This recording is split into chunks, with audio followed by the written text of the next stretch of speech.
अब बड़ी बेटी के बारे में बताते हैं, जिसका नाम है आकुति। आकुति का विवाह रुचि प्रजापति के साथ हुआ, जिनके घर साक्षात यज्ञ नारायण भगवान पैदा हुए। और जिन यज्ञ नारायण भगवान का विवाह दक्षिणा नाम की कन्या के साथ हुआ। इसलिए जब कोई यज्ञ कराए तो बिना दक्षिणा के यज्ञ अपूर्ण माना जाता है। इसलिए ब्राह्मण को दक्षिणा दी जाती है भैया, क्योंकि ब्राह्मण जब भी कोई यज्ञ करे तो दक्षिणा उसको जरूर देनी चाहिए, क्योंकि दक्षिणा यज्ञ की धर्म पत्नी है। और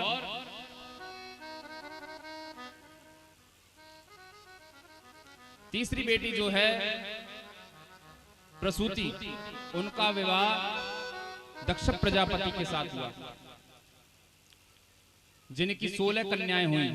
13 बेटी धर्म को ब्याई और एक बेटी जो है महाराज मूर्ति नामक जो पत्नी थी धर्म की, उससे साक्षात नर नारायण भगवान प्रकट हो गए। बोलो नर नारायण भगवान की जय। जो कि आज बद्रीनाथ धाम में विराजमान है, आप दर्शन करने के लिए जा सकते हैं। साक्षात भगवान आज भी विराजमान है बद्रीनाथ में। उद्धव जी उनकी सेवा कर रहे हैं। वहीं पर ही व्यास जी की गुफा है, वहीं पर ही गणेश गुफा है, वहीं पर उत्तराखंड में। दक्ष की एक बेटी थी जिसका नाम था महाराज सती, जो कि भगवान भोलेनाथ को ब्याई, परंतु इनको कोई बच्चा नहीं हो पाया, संतान नहीं हो पाई। बोले क्यों महाराज? बोले सती महारानी ने अपने पिता के यहाँ पर जाकर के अपने पतिदेव का अपमान देखा तो महाराज योगाग्नि में जल करके भस्म हो गई। अरे महाराज ऐसा क्या हो गया इन ससुर दामाद के बीच में? ऐसी क्या लड़ाई हो गई ससुर दामाद में? तो सारी बात बताई। तो कहते हैं एक बार ब्रह्मा जी ने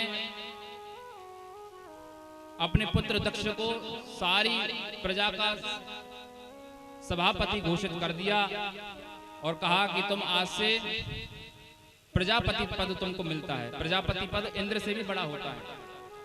इतना बड़ा पद मिल करके दक्ष तो कहने लगा भाई वाह रे वाह, हमको तो बहुत बड़ा पद मिल गया। अब तो महाराज फूल आना समाये और सभासदों ने उनका स्वागत किया। सभा में देवता बैठे हुए थे, छोटे छोटे देवता, बड़े बड़े देवता, सभी ने स्वागत किया। उसी सभा में 3 देवता और बैठे थे, तीन और बैठे थे। कौन? ब्रह्मा विष्णु महेश, तीनों बैठे थे। तो महाराज ब्रह्मा जी ने कहा कि भाई मेरा बच्चा है और मैं क्यों खड़ा हूं स्वागत में? विष्णु भगवान ने कहा कि इनका तो बच्चा है, मेरा तो पोता लगता है, मैं क्या क्यों खड़ा हूं? शंकर भगवान बीच में बैठे थे। शंकर भगवान ने कहा कि जब यहाँ से खड़े नहीं हुए, वहां से खड़े नहीं हुए, तो हम काय को खड़े हो जाए? बैठे रहो, जमे रहो महाराज, बैठे रहो, जमे रहे। और अब दक्ष ने जैसे देखा कि सभी मेरे स्वागत में कैसे खड़े हो गए, भाई वाह क्या स्वागत हो रहा है। परंतु ये ब्रह्मा विष्णु महेश में से ये ब्रह्मा जी खड़े नहीं हुए। मानता हूं मेरे पिताजी हैं, कोई बात नहीं। विष्णु भगवान मेरे दादाजी हैं, कोई बात नहीं, खड़े नहीं हुए। परंतु ये शंकर क्यों नहीं खड़ा हुआ? ये तो मेरा दामाद लगता है, इसको तो खड़ा होना चाहिए। तो महाराज क्रोध आने लगा। तुरंत सभा में पहुंचा और उंगली दिखा करके कहने लगा, कहता है श्रूयताम ब्रह्मरसयो में सहदेवाक् सहाग्नया साधूनां ब्रवतो वित्तम नाज्ञानां चमत्सरा। सारी सभा सावधान होकर के मेरी एक बात सुने। ज्यादा कुछ नहीं कहूंगा, बस एक ही बात कहूंगा। क्या? सारी सभा में महाराज सन्नाटा छा गया। सब देखने लगी, भाई सभापति तो एंड में भाषण देते हैं, ये इतनी जल्दी कहां से आ गए? अब महाराज दक्ष कहने लगा, सारी सभा से बस एक ही बात कहना चाहता हूं कि सभा में यदि कोई असभ्य व्यक्ति बैठ जाए तो उससे सभा की गरिमा नष्ट हो जाती है। अब सभा वाले सदस्य सब देखने लगे, एक इधर उधर, कि भाई इस सभा में असभ्य व्यक्ति कौन आ गया। तो महाराज इधर उधर देखने लगे। शंकर भगवान दक्ष ने कहा कि इधर उधर क्या देख रहे हो, दिखाई नहीं दे रहा ये बंदर जैसी आंखों वाला शंकर। महाराज अपने दामाद को बंदर कहने लगा, गाली देने लगा। प्रेता वासेसु घोरेसु, अरे भूत प्रेतों के साथ निरंतर बैठा रहता है, भूत प्रेतों का संग करता है, शिष्टता कहां से आएगी, सदाचार कहां से आएगा। अब महाराज सारी सभा में सन्नाटा भाई। अच्छा अच्छा, अब मालूम पड़ा ये तो ससुर दामाद का मामला है। ओहो।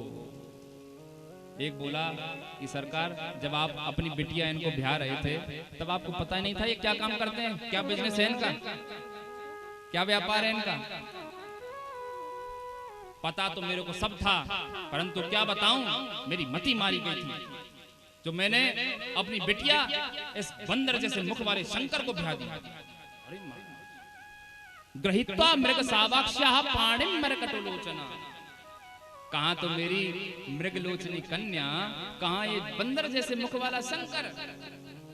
बार बार बंदर बंदर कहने लगा महाराज। उधर शंकर भगवान तो चुप बैठे रहे, परंतु नंदीश्वर का मूड खराब हो गया। नंदीश्वर तुरंत खड़े हुए और कहने लगे, सरकार क्या क्या बुरी बुरी बातों को कह रहा आपके बारे में, आप कहो तो कुछ कहूं इससे। भगवान बोले, कुछ मत कहो, ससुर दामाद का मामला है, ससुराल की गालियां तो हर किसी को खानी पड़ती है महाराज। बोलो राधे राधे राधे।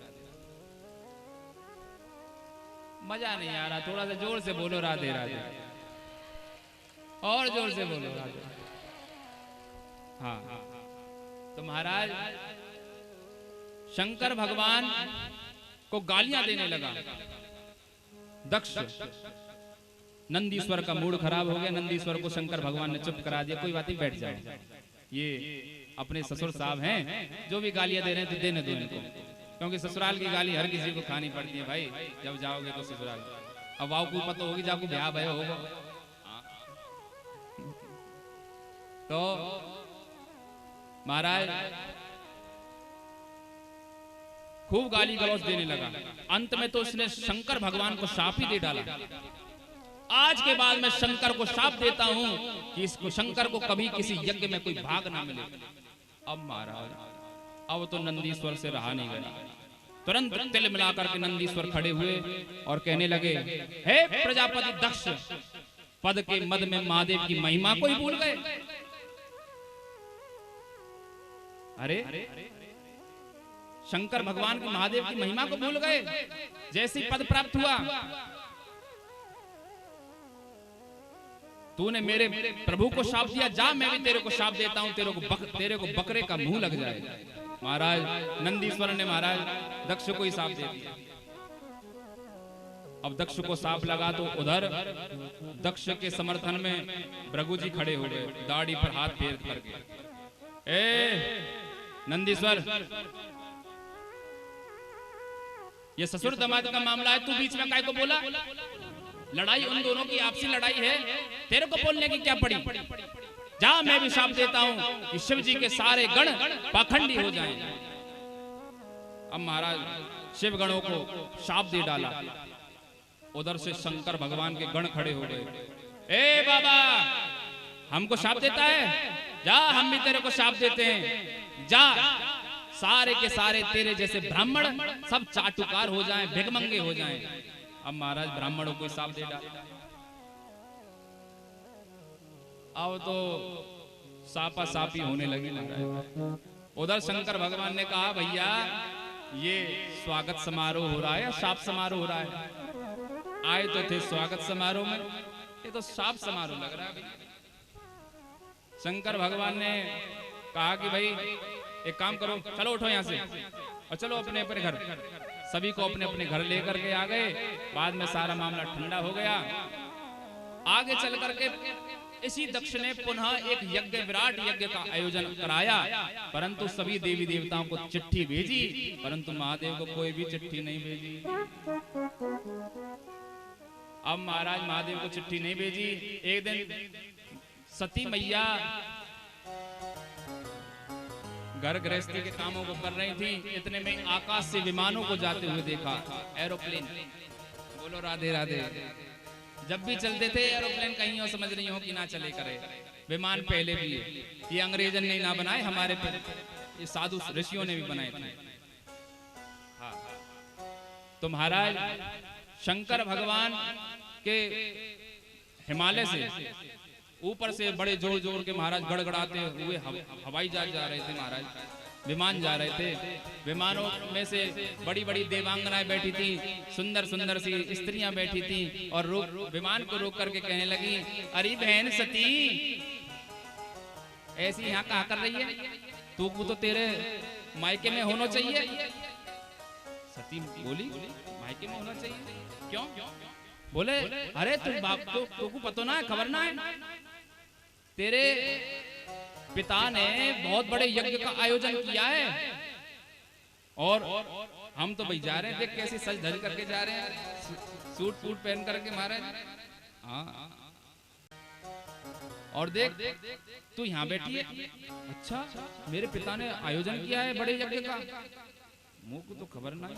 चल कोई बात नहीं, ठीक है बहना, मैं भी आऊंगी, मेरे को भी चिट्ठी आई है, ऐसी कह दी है। शंकर भगवान से जाकर के कहने लगी सती महारानी कि महादेव, वहां आपके ससुराल में बहुत बड़े यज्ञ का आयोजन किया गया है, आप चल नहीं रहे?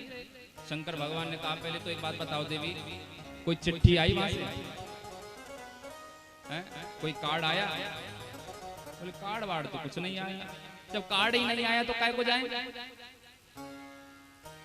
जब कार्ड आता तभी तो जाएंगे। हाँ, बात तो सही है, परंतु मेरे पिताजी हैं, कोई बात नहीं, मेरे पिता सो आपके पिता, चलो तो सही। तो महाराज सारी घटना सुना डाली, वो सापा सापी वाली।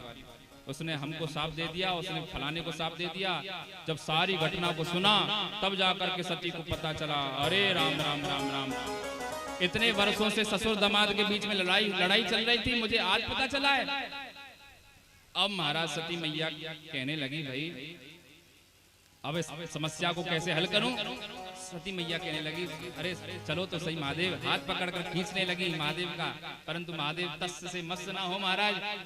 महादेव कहने लगे, आवत ही हर्षत नहीं, नैनन बीच सने, तुलसी तहां न जाइए, चाहे कंचन बरसे मेह। हाँ, तुम्हारे आने पर किसी को प्रसन्नता ना हो तो बिल्कुल मत जाना, चाहे कंचन बरसे मेह, चाहे सोना ही क्यों ना बरस रहा हो, फिर भी नहीं जाना चाहिए। खूब समझाया महादेव ने सती महारानी को, परंतु कुछ समझ में नहीं आया। अंत तो गत्वा कहने लगी, महादेव आप मत जाओ, परंतु चलो मैं तो जाऊंगी, मेरे पिता के यहाँ पर यज्ञ का आयोजन हुआ पड़ा है, ठीक है। और महाराज यूं कहकर के सती महारानी जाने लगी। इतने में शंकर भगवान ने तुरंत अपने रुद्र गणों से कहा, भाई इनके साथ जाओ, छोड़ करके आओ इनको यज्ञ।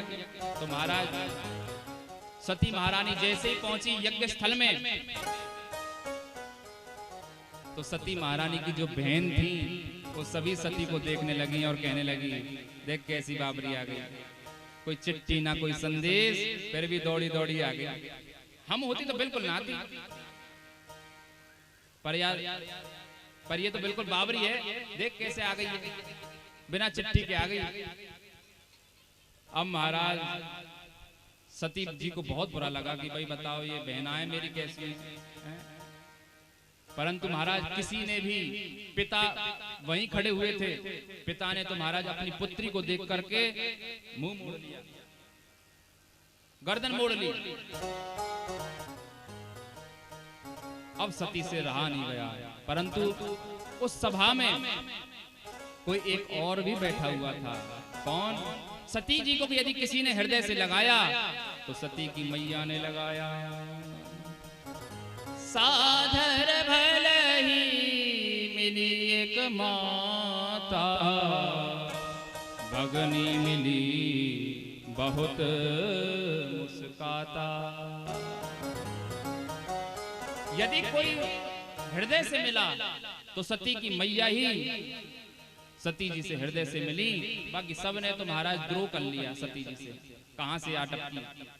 सती जी ने महाराज जहां यज्ञ हो रहा था यज्ञ स्थल की ओर जाकर के देखा, जो यज्ञ स्थल पर दृष्टि डाली महाराज छोटे से छोटे देवता का भाग देखा, परंतु यज्ञ में महादेव का कोई भाग नहीं देखा, तो गुस्सा आने लगा, क्रोध आने लगा। और महाराज अरुद्र भागम तमवेक्षुचाध्वरम पित्रा च देवे कृतहीनम विभो। जब यज्ञ स्थल पर दृष्टि डाली तो छोटे छोटे देवताओं के हिस्से दिखाई दिए, परंतु महादेव का कोई हिस्सा नहीं दिखाई दिया।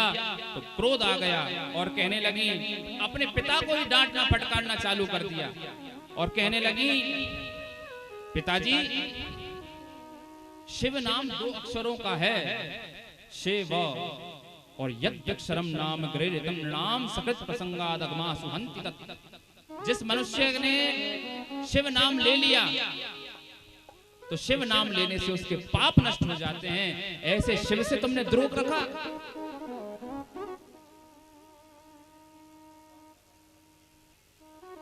शिव का मतलब होता है शंकरोति कल्याणम इति शंकरः, जो सबका कल्याण करने के लिए विराजमान हो, ऐसे शंकर भगवान।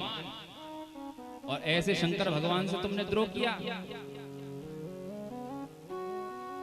परंतु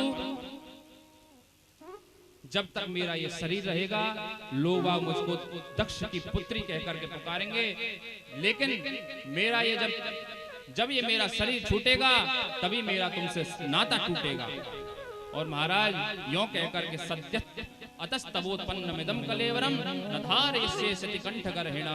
अब मैं तुम्हारे द्वारा इस दिए हुए इस गर्हित शरीर को कभी धारण नहीं करूंगी। और यों कहकर के सती महारानी ने सद्य प्रज्ज्वाल समाधि जागरिणा योगाग्नि में जल करके अपने शरीर को ही भस्म कर दिया। बोल सती महारानी की जय। योगाग्नि में अपना शरीर भस्म कर दिया।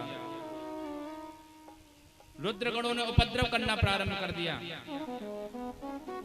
और यज्ञाचार्य जी ने महाराज जैसी सती महारानी ने अपना शरीर त्यागा कि रुद्रगण आ गए, रुद्रगण हो गए क्रुद्ध और महाराज देवताओं पर चढ़ाई कर दी, देवताओं को मारना काटना चालू किया। देवताओं ने महाराज यज्ञ से भृगु जी ने ऐसा मंत्र पढ़ा, अपसर्पंतु ते भूता ये भूता भूमि संस्थिता, कि महाराज यज्ञ से ही देवता प्रकट होने लगे और प्रकट होकर के महाराज मुक्का मारने लगे रुद्रगणों में। रुद्रगणों की ऐसी पिटाई करी कि महाराज उनको पीट पीट करके उनको घर भेज दिया वापस। अब रुद्रगण बिल्कुल शांत बैठे रहे। उधर नारद जी ने जाकर के महादेव को खबर कर दी, महाराज अनर्थ हो गया। बोले क्या हो गया? बोले जैसे हम थे वैसे ही आप हो गए। क्या मतलब? बोले मतलब इतना है बस सरकार कि सती महारानी गई थी अपने पिता के यहाँ पर, परंतु उसके पिता दुष्ट दक्ष ने उसको हृदय से भी नहीं लगाया और उसको पकड़ करके महाराज यज्ञ में भस्म कर दिया, जला करके राख कर दिया। संवाददाताओं को भी अपनी अपनी शैली होती है खबर सुनाने की महाराज, और जो ऐसी खबर सुनाई महादेव का मूड खराब हो गया। महादेव ने तुरंत अपनी जटाओं से उखाड़ करके वीरभद्र को प्रकट किया और कहा, दक्षम सयज्ञम जही, जाओ दक्ष को यज्ञ सहित समाप्त कर दो। और महाराज अब तो देवताओं, अब तो महाराज वीरभद्र प्रकट हो गए और भूत प्रेतों की सेना को लेकर के महाराज चल दिए चढ़ाई करने के लिए दक्ष के यहाँ पर। और देवताओं में खलबली मच गई, देवता थर-थर कांपने लगे। भैया ये क्या हुआ? बहुत बड़ा तूफान सा नजर आया और तूफान देख करके सब घबराने लगे, लगता है किसी के यहाँ डकैती पड़ी है। अरे दूसरा बोला, पागल हो गया, डकैतों के जमाने गए, अब डकैती कुछ नहीं होती, क्योंकि अब तो बुलडोजर बाबा का राज चल रहा है। बोलो राधे राधे। इस समय प्रजापति, इस समय बुलडोजर बाबा का राज चल रहा है। तो महाराज जब तक कुछ समझ में आता तब तक तो महाराज तूफान ने चारों तरफ से यज्ञ को घेर लिया और देवता थर-थर कांपने लगे, कहने लगे भाई भागो भागो, भागने में ही भलाई है। देवता महाराज भागने लगे। उधर रुद्रगण हो गए क्रुद्ध और कहने लगे भाई कोई भी देवता भागने ना पावे, जिसने भी यज्ञ में भाग लिया है वो भाग लेकर के ही भागेगा। और महाराज भगदड़ मचने लगी। यज्ञ में सारे देवताओं ने महाराज पकड़ करके सारे देवताओं को पकड़ करके बंदी बना लिया। यज्ञ की बल्लियों को उखाड़ उखाड़ करके महाराज स्वाहा कर दिया और सारे भंडार गृह में घुस गए। कोई खीर की कढ़ाई में कूद कूद करके हर हर महादेव करने लगा। अब तो महाराज सब भंडार गृह चौपट हो गया।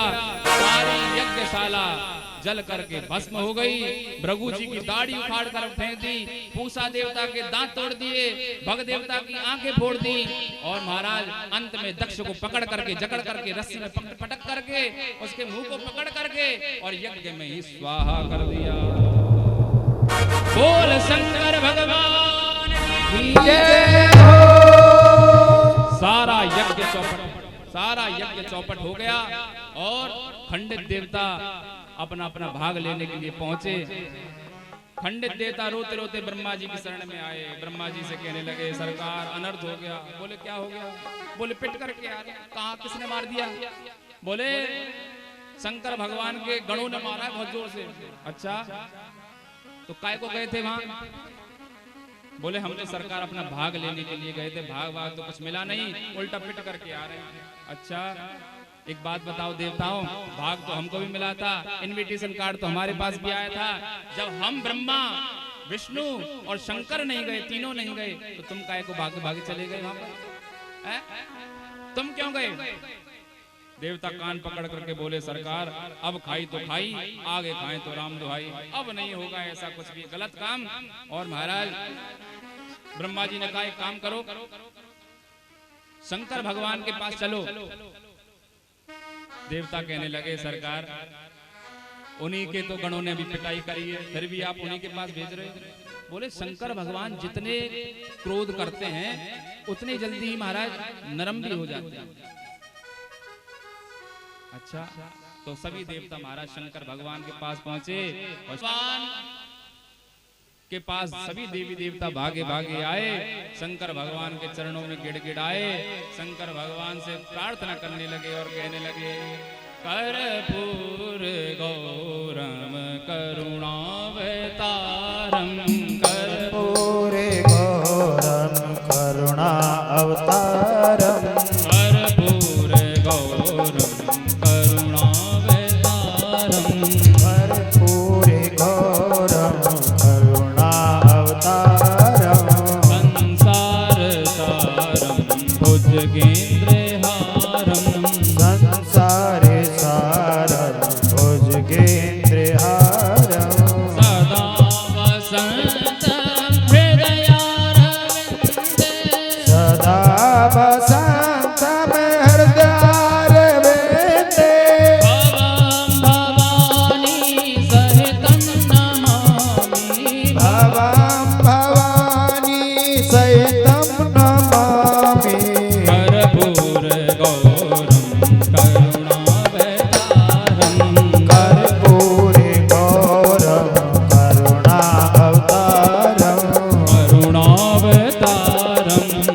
करुणावतारम, करुणावतारम,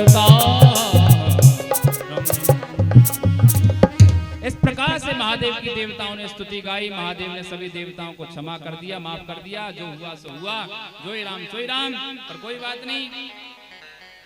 भृगु जी ने कहा कि सरकार मेरी दाढ़ी उखाड़ करके फेंक दी।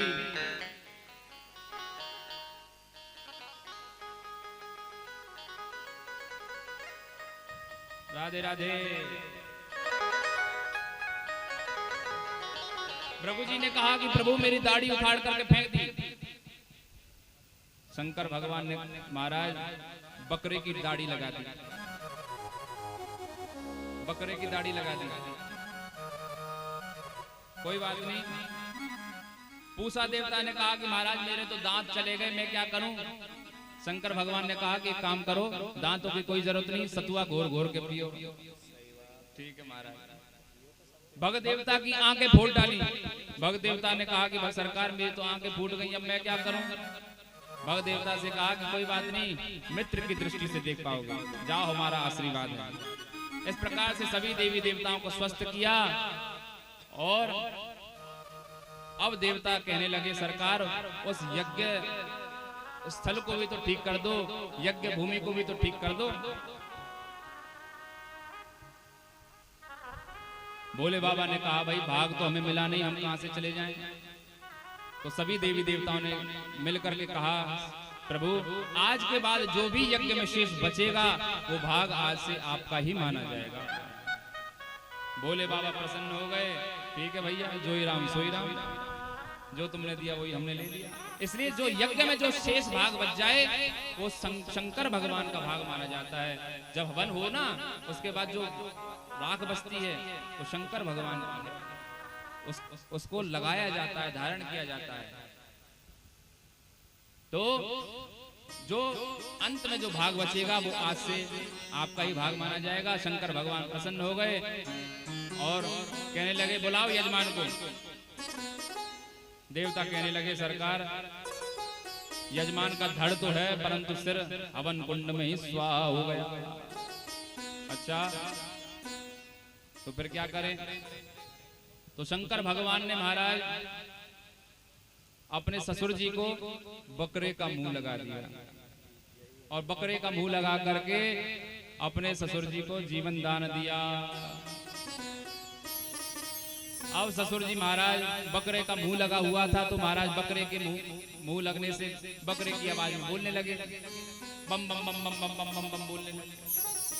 शंकर भगवान को हंसी आ गई, देखो बकरे की तरह बोल रहे हैं। शंकर भगवान हंसने लगे। और आज भी भक्त शंकर भगवान को जब प्रसन्न करने के लिए जाते हैं तो बम बम बम बम बम बम बम बम बम कहते हैं।